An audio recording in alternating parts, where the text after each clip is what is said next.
Guys, what's up? It's Abby and welcome back to my channel and welcome to today's video. Today is the day that I'm going to share something with you that is just filled with love, filled with joy, and something that makes me really happy to talk about. And that is my engagement story and how my fiance and I decided to get engaged. Before we begin, if you don't know me, my name's Abby. My partner's name is Oliver, and we've been in a long distance relationship for almost 6.5 years now. Since 2014, when I was just shy of turning 15 by 2 weeks. And we met online, specifically on Minecraft, which looking at it now, it just seems so silly. It's kind of awkward to tell people sometimes because who would have thought building something in a little computer video game that you play as young kids, that you'd meet someone that you really liked and then you talk to them for years. And now we're at the point in our relationship where we really want to take the next step and we're planning on getting married. Probably not in this next year, but within 5 years. It's just going to be a little while because of the circumstances. Regardless of that, I wanted to share our story. Or share a story of the day we got engaged, and just share this so that when I get older, or maybe the night before my wedding, I can watch this video of me talking about, you know, the day I said yes to the love of my life, and I can just watch it and relive the memories and always remember them, because now they're forever on video. The day we got engaged really began like any other. It was June 1st, 2020. It was a Monday and it was a Danish holiday and everyone had the day off of work. And so Oliver and I had been talking about for a while borrowing the car and going on some sort of road trip somewhere in Denmark. You could see so much of Denmark within traveling like an hour and a half. And the funny stereotype about Danes is that traveling more than 30 minutes is a whole day trip. And coming from the US, sometimes it takes an hour and a half just to get to my college, and it's just one of those things where it wasn't very much to travel, and I really wanted to go see more of Denmark and more of nature, and just seemed like the fun thing to do. That morning before we left, he actually planted a pomegranate seed, and the tree that we hope to have one day will be a nice memory of when we move in together and reflect on the day that has happened. So we get permission from his parents to borrow the car. I think they had an idea of what was going on, but I'm glad they let us borrow the car regardless. And so we took the car and we drove to Koldenborg. I'm going to put the name written out because I am absolutely terrible at speaking Danish right now. Hopefully it will be my second or third language if my German would improve.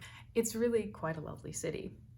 So when we got there, you know, we had a little bit of trouble parking, but we finally figured it out.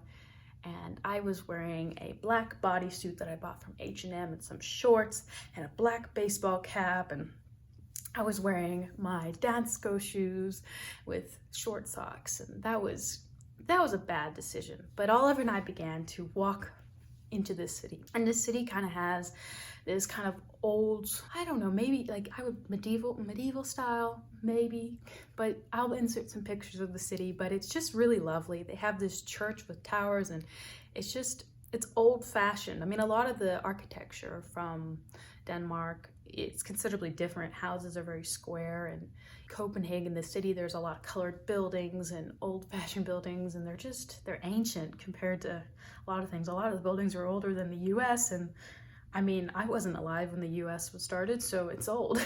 As we were walking through the city, really, maybe me more so than him, was really taking into the surroundings.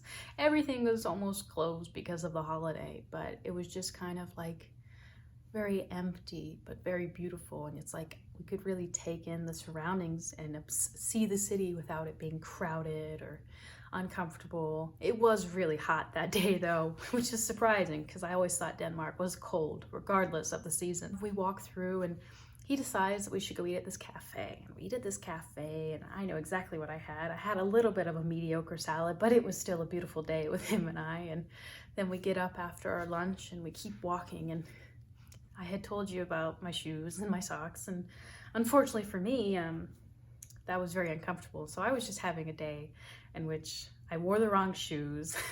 I felt very sweaty and it was just an ordeal. And so I convinced him we should start heading back because we had walked so long and I had gotten blisters on the back of my heels for wearing improper shoes, and we see the city and all the things like that. And so we walk back and we get to the car and he's like, you know, I really want to go to this nature spot. I really want to go to this nature spot. And I'm like, okay, I mean, we could just go back to the house, but I'd like to stop anywhere. I was really open to seeing anything. And basically, we get to this beautiful forest. And for the most part, in Denmark, there weren't really like a lot of trees that reminded me of home. And in some way, driving through this forest made me feel like it was enchanted. Like it was this beautiful, if you've ever played The Witcher, there's like these beautiful forests and they're like large and, you know, vast, and a lot of Denmark is flat and farmland and there's no trees. And I always felt like, wow, I miss home because there's not trees as much as there were at home. But we go through it and we're driving through it, and it's so like green and colorful, and it's relaxing, and it was just the most beautiful forest I've ever seen. We drive through and we find this little lot to park at, and it's a beach. And it was kind of one of those, it was empty, but you could see the forest surrounding us. It was like the forest was around us with this little spot for us and people to enjoy the beach. And there were a lot of cargo ships going through, and it was like the point at which you could access Europe was through this little peninsula. So I guess we're just interesting watching all the big ships, because there must have been at least 20 of these large ships that were going to Europe. So we're getting onto the beach. I pull out like our blankets and stuff because we knew we might have lounged about at the beach. And so he takes us and he starts pulling us, and my feet were killing me. I'm like, hey, can we stop? Let's just plop down here. And there were a few more people at the beach than maybe it's just because it was a smaller space, but there were a few more people than I thought there would be. And he's like, no, let's go over here. And I was like, but there's sand over here. And in Denmark, there's lots of stone beaches, and those aren't necessarily my favorite, but they're lovely and, you know, they're unique. So he's like, let's keep going. And so he keeps pulling me, and bless me, but I saw like a naked old lady sunbathing, and, you know, as the American, I was like, whoa. He's like, no, just ignore it, keep going. And so we get to the spot a little farther away, and just him and I, and we plop down the blanket. And basically I was looking around, and I plopped down and lay down because I wanted sky gaze. I wanted to look at the clouds because it was just such a beautiful day. There were hardly any clouds, but I really wanted to just look up at the sky and just kind of have this romantic moment, looking at the clouds and kind of just taking it in, and nature and the smell of the salt in the air and this enchanted forest. And he's over there looking out at the beach, and he's like, come here. And I was like, what? He's like, come here. And I'm like, what? and so he makes me get up, and I go behind him and I hug him from behind. And I hold him, and he turns around and he gets on his knee. He didn't have a ring. He just had him. And he looked me in the eyes. And he asked me, would you marry me? And at first, I really hesitated because he scared the living crap out of me. I really had it in my head that this wouldn't happen this trip, because we were talking about engagement. And yes, I may have felt the pressures of getting engaged because I had classmates and I had people I knew, and I'd been in this serious relationship.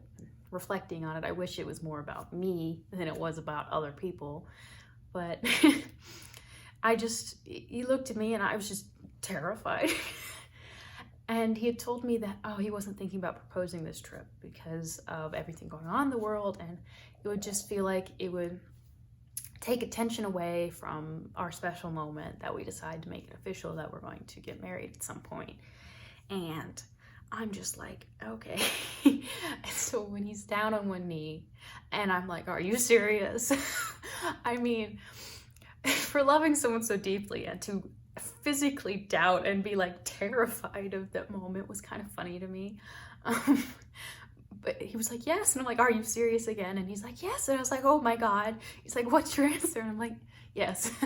I said yes. And I was just shaking. I had started crying, and I just was, I don't know, understand my reaction of being petrified. Perhaps it's because I had this image of myself that it would never happen, and we would be in this kind of state, living this one memory forever. But it was just funny to me. And so we sat down on that little stone beach that we had spread out our blanket, and I was just sitting there, and I was like, oh my God. And oh my God. And he was telling me that he hadn't bought the ring yet, which is this ring, by the way. It's the George Jensen daisy ring. It's kind of like the iconic daisy ring. he mainly didn't buy it because he wanted my input. He wanted to know what kind of ring, if I really wanted a different ring.